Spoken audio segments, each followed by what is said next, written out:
Gusto mo ba na ikaw ay hinding-hindi niya pakakawalan kailanman sa pamamagitan nitong ritual na ibabahagi ko sa inyo ngayon? Pwes gawin ito na buo ang loob at tiwala mo. At dapat palagi kang positibo sa mga ganitong pamamaraan. Pwede mo ito gawin sa kahit na anong araw o oras na gusto mo. Una, ang gagawin mo lamang, kumuha ka ng maliit na bote. Mas mainam na babasagin ang bote ang gagamitin natin na may takip.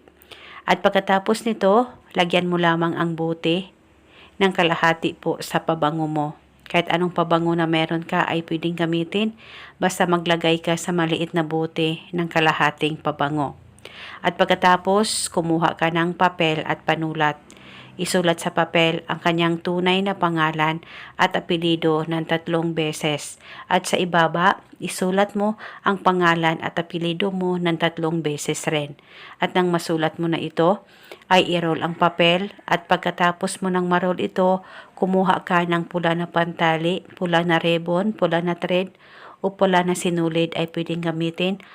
At pagkatapos, talian mo lamang ang papel na may nakasulat na pangalan mo at pangalan niya. At nang matalian mo na ito, ilagay ito sa bote na inihanda mo na may pabango. At pagkatapos ay pwede mo nang takpan ang ritual at dalhin kahit saan ka man magpunta. At paniguradong kailanman hindi ka pakakawalan ng mahal mo.